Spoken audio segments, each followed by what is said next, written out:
Welcome to another episode of the Indie Film Hustle podcast, episode number 4. I don't dream at night. I dream all day. I dream for a living. Steven Spielberg. Broadcasting from the back alley in Hollywood, it's the Indie Film Hustle podcast, where we show you how to survive and thrive as an indie filmmaker in the jungles of the film biz. And here's your host, Alex Ferrari. Welcome, guys, to another episode of the Indie Film Hustle podcast. My name is Alex Ferrari, and I'm your host. So, again, thanks so much, guys, for all the great wishes and emails I'm getting. I'm working real hard to keep this show going, getting you some great content. And hopefully this episode is going to be a little eye-opening for you. Today we're going to talk about producers' reps. I've had different experiences with producer reps. So I'll give you a little bit of example of what a producer rep is. A producer's rep is basically an agent for your film.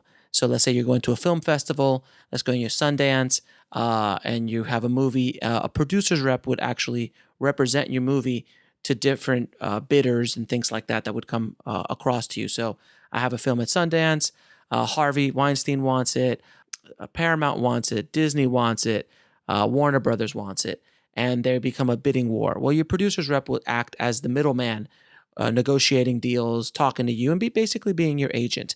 And it's a wonderful job, and they do a great job when you find a good one. Unfortunately, like agents, there are good ones and there are bad ones. And then there's scumbuckets. And I unfortunately had to deal with some scumbuckets in my day. If an agent ever comes to you, this is not a producer rep, an agent ever comes to you and says, I'll be your agent, but I need a retainer. I need you to pay me up front. You would say, go to hell. That's not the way it works, and that would be illegal. Well, for a producer's rep, most reputable producers reps do not ask for any money up front. They do the work like an agent, and they get paid on commission. Many producers reps will ask for a retainer up front. Whether they sell your movie or not, you lose your money.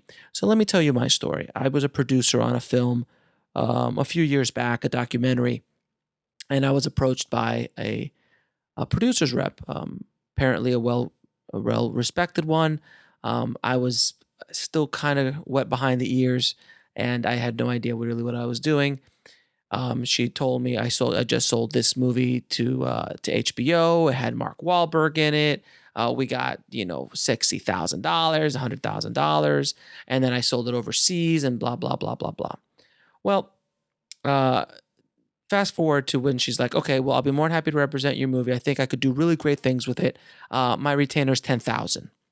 So I talked to the director of the film, and I decided, because I wanted to be the producer and really wanted to give this movie the best shot I could, I paid the $10,000 and as a retainer fee. And needless to say, I did not get my money's worth.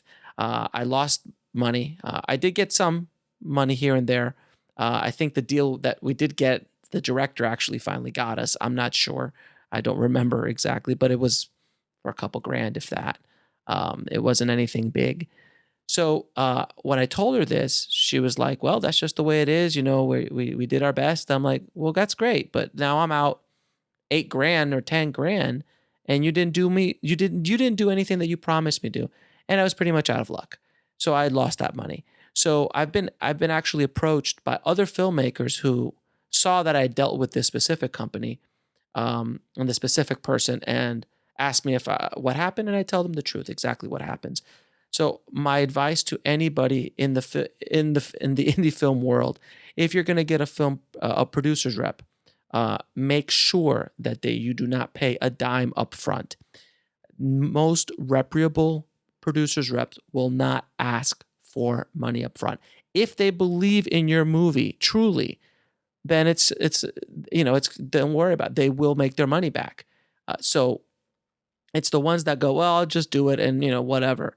He'll make a few phone calls, and if nothing comes up, and they got $10,000, $15,000, $20,000 in their pocket. And you, as an indie filmmaker, that's a lot of freaking money. It still hurts even talking about losing that kind of money on a movie that I didn't even direct. I was just a producer on it, which was really, really frustrating, and to this day still bothers me. But you live and you learn. It's lessons that you learn during the journey. So hopefully this podcast, I can help you a little bit not to make this mistake. So please stay away from any producer's rep that tells you, I need money up front. They're generally scammers, or they don't believe in your movie and they're just going to take your money and just kind of throw things away and see what happens. Throw something at the wall and see if what sticks. Now, with that said, though, there are places for good producers reps. So if your movie is going to Sundance, Toronto, Cannes, or Tribeca, you need to put together a team, a PR person or company, your agent, and possibly a high-level producer's rep. They will be putting together a whole premiere for you. They're doing a lot of preparatory work, and this is where a producer's rep is invaluable. They can be tremendously helpful. And if you have to pay a little bit up front, at that point, it's a different ballgame. You have a team around you, and you're not just dealing with a predatory producer's rep who's just trying to steal your money. Because basically, again, once they do take your money, they're just going to shotgun it into with a stack of 30 or 40 other movies that they're representing to Miramax or Lionsgate or any of these places, and your movie will be one of many movies on that pile. So buyer beware when dealing with producers reps. Sometimes they're awesome. Sometimes they're just there to take a sucker's money. So I hope this helped you a little bit. It's a short episode this week, guys. As always, if you want to know the 6 secrets to getting into film festivals for free, head over to filmfestivaltips.com. That's filmfestivaltips.com. I'll show you how I got into over 500 film festivals, international film festivals, for cheap or free over the course of a few years. And please, if you love the show, please go to iTunes, subscribe, leave us a review, and give us a 5-star rating. You have no idea how much that helps us in the rankings of iTunes and helps more people get access to the show. So thanks again, guys, so much for your time. And as always, keep on filming, keep the hustle on, and I'll see you guys next time. Thanks for listening to the Indie Film Hustle podcast at indiefilmhustle.com. That's INDIEFILMHUSTLE.com.